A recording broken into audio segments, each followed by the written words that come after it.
ప్రభుత్వం ప్రకటించినటువంటి మద్దతు ధర 2400 రూపాయలు కింటా కొనుగోలు కేంద్రాలు ఏర్పాటు చేయాలని చెప్పి సిపిఎం పార్టీ ఏపీ రైతు సంఘ ఆధ్వర్యంలో కలెక్టర్ ఆఫీస్ ముందు ఆందోళన చేయడం జరిగింది.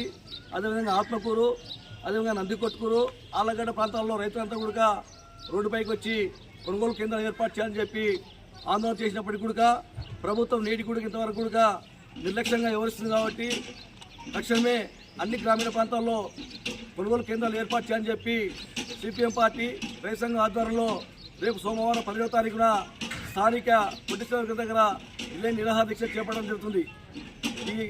ఈ ఖరీఫ్ సీజన్లో దాదాపుగా నంద్యాల జిల్లా వ్యాప్తంగా 1,80,000 ఎకరాల్లో ప్రధానమైన పంట మొక్కజొన్న పంట కాబట్టి రైతులు ఎకరాకు 30 నుంచి 50 రూపాయలు పెట్టుబడి పెట్టి మొక్కజొన్న పంట వేయడం జరిగింది.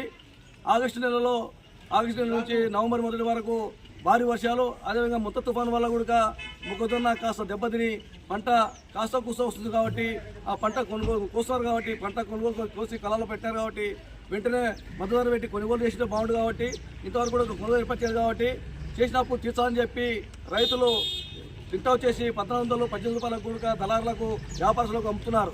ఈరోజు పెట్టిన పెట్టుబడి చేతికి వస్తే రాక అప్పుల పాలై చేసినప్పుడు తీర్చలేక ఆత్మహత్య చేసుకునే పరిస్థితి ఈ రైతాంగానికి ఉంది. కాబట్టి తక్షణమే ప్రభుత్వం ప్రకటించినటువంటి 2400 కింటా ధర వెంటనే కొనుగోలు కేంద్రాలు ఏర్పాటు చేయాలని చెప్పి కూడా మేము డిమాండ్ చేస్తాం. అదేవిధంగా అతివృష్టి అనావృష్టి వల్ల కూడా పంట దెబ్బతిన రైతులకు కూడా ఎకరాకి 50 రూపాయలు ఇవ్వాలని చెప్పి మేము డిమాండ్ చేస్తున్నాం. అదేవిధంగా ఉల్లి పంట కావచ్చు, మిర్చి, అదేవిధంగా మినుము పంట కూడా దెబ్బతినే కాబట్టి తక్షణమే సర్వే చేసి కూడా వాళ్ళకి వెంటనే ఎకరాకి 50 రూపాయలు కూడా ఇవ్వాలని చెప్పి కూడా మేము డిమాండ్ చేస్తున్నాం.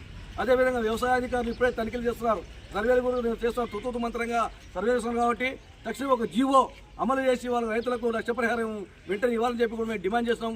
కావున తక్షణ ప్రభుత్వాన్ని వ్యతిరేస్తున్నాం. రాబోయే రోజుల్లో కూడా మీరు వెంటనే కొనుగోలు చేసి రైతులకు న్యాయం చేయకపోతే కూడా రాబోయే రోజుల్లో మీకు పుట్టగతులు కూడా ఉండవని చెప్పి కూడా మేము సిపిఎం పార్టీగా డిమాండ్ చేస్తున్నాం. తక్షణమే రైతులకు కొనుగోలు కేంద్రాలు ఏర్పాటు చేయాలని చెప్పి కూడా రేపు దీక్ష చేస్తున్నాం. అవసరమైతే కూడా తక్షణమే ఏర్పాటు చేయకపోతే కూడా ఆమరణ నిరాదీక్ష చేయడానికి కూడా మేము సిద్ధంగా ఉన్నామని తెలియజేస్తున్నాను. నా పేరు పీపా కిషోర్, సిపిఎం నాయకులు. నాతో పాటు మన సంఖ్యమైన రైతులు కూడా పాల్గొనడం జరిగింది.